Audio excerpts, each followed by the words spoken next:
Doing really good. Well, you're very inspiring on the IGC, and you've got a lot of really sound advice. And you kind of keep it kind of medium, and I like that. I appreciate that about you. Although you bring facts to the table, doesn't spike everybody. It doesn't trigger people. It's thought provoking, and it really brings it right back to what are we going to do now instead of all these concepts that we have out there. And one of the things I really wanted to talk about is you can see it on the IGC. People are struggling with, okay, great, we got curbside, we're getting things up on our website, but they've never built besides creating a model that created more work for them, they've never actually had a model in the store about how to actually pull this off. And it's killing them. What we're seeing is brush fires pop up. Brush fires meaning, for example, in Cupertino, California, a garden center was visited by the local police, and the district attorney had ordered them shut down just last week. So they've been able to navigate through that. It's the statewide orders are being superseded by local orders, but we're anticipating that there will continue to be restrictions on the number of people in the stores. Yeah. And we're also anticipating that any order that's rescinded could be put back in place if those aren't followed. So they like, that's like, hurry up and wait. Like, they're going to be moving forward, and they're going to have to step back and constantly be changing how they're managing their staff, how they're delivering their product. And I mean, I can totally understand, like, when you're reading in the IGC group, you can hear about people are like, make it stop. Their phone calls are coming in from emails. They're getting Facebook messages, text messages, Instagram messages. That is impossible for any business to really manage if you don't have a full team that was dedicated to that in the first place. And right now you're pulling your reports from the field to answer phones. So I'm trying to figure out, like, I mean, what is the best advice you could give to somebody that is currently, while things are still in flux, but this is the new reality for them right now? What is the one good thing that they could possibly do to help them manage this flow? I mean, of all this information that's coming in. The most important thing to do right now is take one step back, so you can take 2 steps forward, hopefully. Yeah. At least take 1 step forward later. The 1 step back is really, really important. Some of the things that folks have learned, that this is not easy to do curbside pickup. It's not easy to do delivery. But the more difficult thing is to take the order so you can do delivery or pickup. What's going to be even more of concern as time goes on here is, how do we figure out who to allow in the store and who not to allow in the store? So when we can only get so many people in because of restrictions, who gets to come in? Is it first come, first serve? Do we take a chance that a great customer or a great group of customers tries to come in Mother's Day week and they see a huge line and can't get in? Does it go as far as people waiting in lines, not just to come into the store, but waiting in lines of cars to try and get in the parking lot?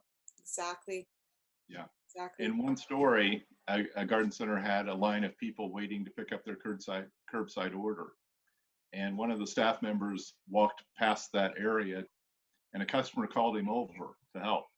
And they said, I have to get my order right now. And the gentleman informed, everybody here wants to get their order. They're in line, and we'll get to everyone as fast as we can. No, you don't understand. I went to the grocery store before I came here. I have ice cream and it's melting. I need my stuff right now. Go get it and bring it right back here. Yeah. Now, why wouldn't that be a reasonable expectation? Because they don't know. If we didn't inform them when we took the order, or if we didn't make an appointment for them at a specific time, those kind of things are going to happen. So this regrouping means think things through, catch up on what's going on, and think about how we're going to do things tomorrow. But even more importantly, how are we going to do things as our peak approaches, when what's overwhelming today is just going to be flat out lockdown. Exactly. You can't do what you can't do. But now's the time to stop, step back, take a look at it and figure out what to do, as opposed to get into the crunch of things and then have a permanent meltdown. Yeah. People can only psychologically handle so much.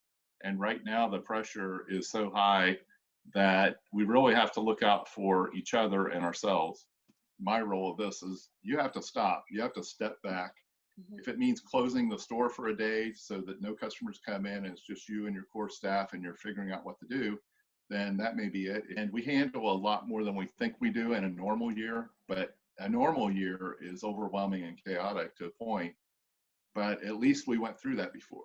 Yeah. Now we've got an overwhelming year just like before, plus a whole additional scale of stress from this is all new. We've never done it before. You got to take care of yourself because, and for yourself and your staff, but the biggest asset in your company right now is you. And the worst case scenario is if you get shut down tomorrow and none of your staff are even allowed to come in because someone got sick, you don't know what the scenarios, you don't know what's going to happen. You need to be able to take care of it, that property and those plants as best as you can. And you can't do that if you've burned yourself out and you're sick.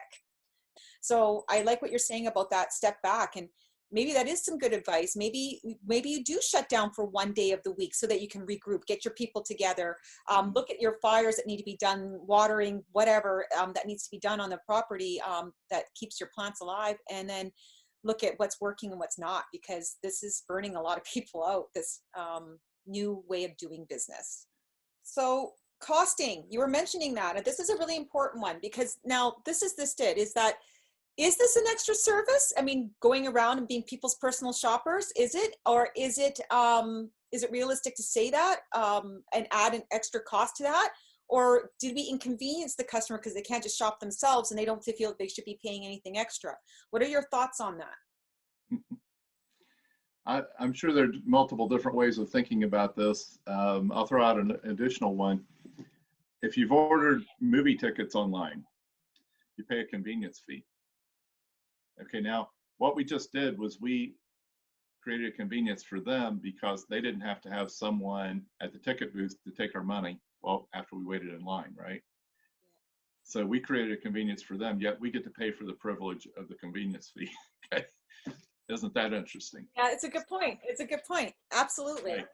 And many of our customers do that because if they want the convenience of not having to go wait in the line or take a chance on missing a seat, that's what you do. So the lay of the land is that this isn't just a real easy, simple thing to do. We define what service is and what service isn't, then we can look at, okay, how do we create a situation where we set ourselves up to be successful at this, we set our customers up to be successful at it, and we don't disappoint somebody.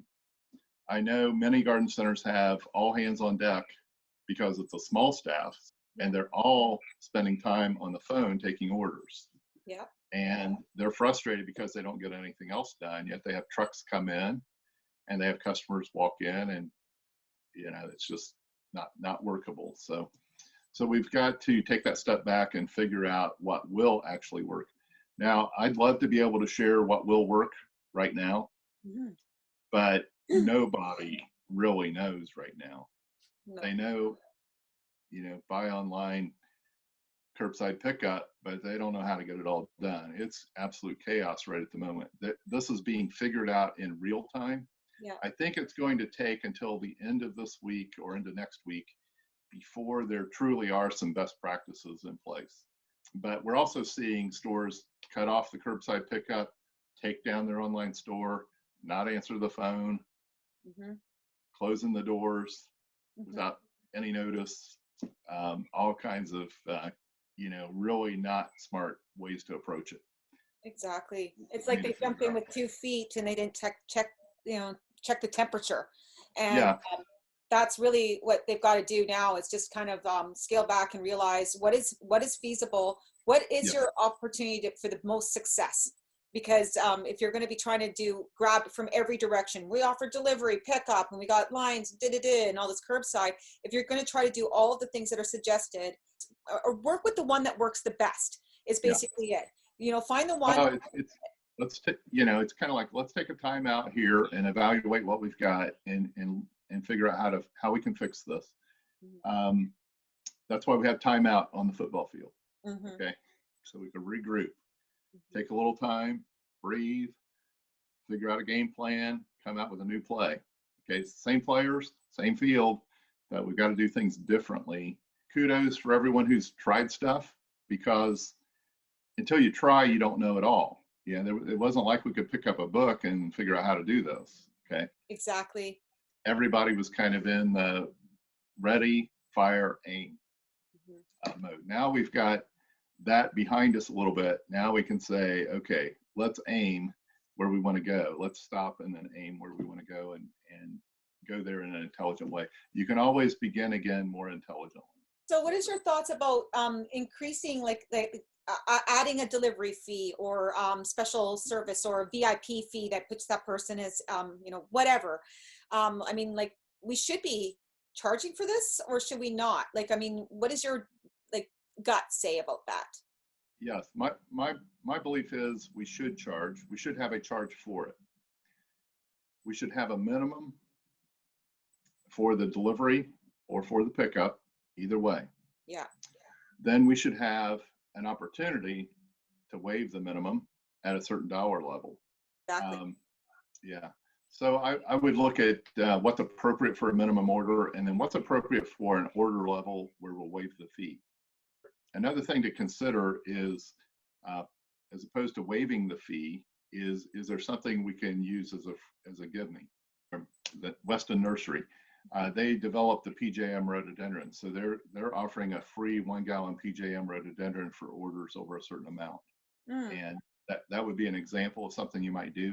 The cost involved in a 1 gallon rhododendron is probably $3 or $4, maybe a little bit more, but that's much different in perceived value. And perceived value is very high in comparison to the cost.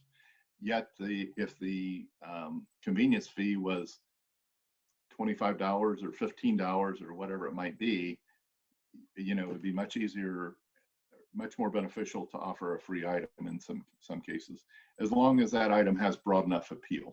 Right. Some of the garden centers, they actually service landscapers as well. And that's when you were saying earlier about, who do you let in if it's limited? When you have a landscaper that's going to come in and he's going to drop $3,000 in your store compared to Mrs. Jones, who's only going to buy her $50 worth of marigolds this year, you have to start really weighing out what's going to keep you afloat and what customers can you count on to come back and everything. And it's I mean, where's your biggest bang for your buck is what I'm trying to say. Absolutely. Yes. Yeah. Yeah, that opens up a can of worms, but and I have the saying is, when you've opened a can of worms, go ahead and deal with them. So landscaper accounts typically are not profitable for garden centers. They appear to be, we've convinced ourselves of this, but typical rule of thumb is 20% discount for landscapers. What part of your profit is that? It's like your profit times 5 for most garden centers. Okay, there is no profit in that. It's a false economy. And first step that, virus crisis aside, is I usually have folks take that discount down to 5 or 10%, because most of the time what we're doing is we're simply a convenience source for those landscapers. Absolutely. They're not going to drive past us in 10 more miles to go pick up things that they can get right there. And the discount is something they may look at, but when they're forced to choose based on convenience, then they'll find it, it's worth it to pay that rather than drive all the way over here and all the way back, and I'm passing them on the way. So usually the majority of them will continue to do business even though the discount's been reduced. You still get the cherry pickers, the ones who come in and buy what they can get from you, but they can't get it at the other place. Exactly. Yeah. No, so, a really good point, though. That is true. Many years ago, I had a landscaping company, and that's what I would do. Is I had a few counts that were the 30% off at the garden centers because I could get just a couple cilantros for the ladies' planter. But the bottom line is that I would have to drive all over the valley to all these different garden centers and do my pickups or have those delivered, growers. It actually is a convenience, and yet they get a discount on it just having a one-stop shop. So it's a good perspective. I've never thought of it that way. You're absolutely right. The last thing I'd like to just ask you before we have a few minutes left is, what would be your biggest takeaway from this experience that we're currently going through right now, in the sense for business. I think what this has done is it's somewhat accelerated what we already knew was coming, but didn't want to deal with, and that would be e-commerce and the various different ways of using that. You know, what we can take away from this for our future is, you know, this stuff is real, and consumers are buying this way. They want to buy this way. We need to get it set up so that it will work. A lot of people are saying, well, that curbside pickup's not going to work. I tried that and that didn't work. And, you know, the great thing about trying something and it not working is we get to try again more intelligently, or we get to just be stupid forever. Yeah. Sorry. True though. Yeah. But trying again more intelligently is an option. And now that we've cut our teeth on something or been on the bleeding edge and bled, hopefully not to death, here's our opportunity to be brilliant going forward and learn the most from this. And I really do believe that it will be a big advancement, not just in garden centers, but in society in general. There's a lot of good that can come out of this. Probably the most important thing is to have renewed appreciation for people that matter in our lives. So our staff is number one right now. This is really the biggest issue we have right now to deal with, is keeping our people on board and focused and going ahead and feeling confident. An effort that I'm working on, that I sent you an email that had a document that is designed to go to customers. The next one we're working on is one that's designed to go from the garden center to their employees. And the idea is like this. They should feel as good about going to work and as good about their loved ones going to work as they would if they were going to work at the hospital or the fire station or the police department or what have you, the nursing home, because it is that important. It really is. There's some people trying to downplay that. I think they're wrong. Yes, the food aspect is truly important, and it's easy to focus in on that, and we need to do that, but we need to also understand that the mental health of what we're doing is also vital. If we didn't have plants around us in this work, we would probably all be crazy. I agree, and I do agree with you. Crazy business. As owners and managers of our teams, it's not just their physical well-being that matters. We have to look out for their mental wellness as well, and make sure that they're in a good space, not fearful. That translates in how they treat customers or how they view that customer. Instead of seeing that as an opportunity to make a sale that benefits their job and their income, they're looking at those customers in a different way. And we all are, quite frankly. Yeah. It's a weird time right now. But the more safer and the more they feel valued and that they're actually making a difference, the better. And I think that each of us has a responsibility in a management position or ownership position, regardless, of making sure that your staff feels like they are the asset, that they are valued, and being safe. All of us is better than one of us. And I think that together we get things done. And it's, I just think that empowerment piece where we can all band together, we all have bits of information, what works for one person, because that was an idea from that person, you know, it's important. So this is crucial for us right now. And it's not just IGCs. I'm talking about farmers, growers, landscapers, everybody that's in this industry right now. So this is a great hub for us to all get together and put our ideas together. So thank you. Yeah, you know, I'd love to be able to tell you this. There's a great quote you've probably heard.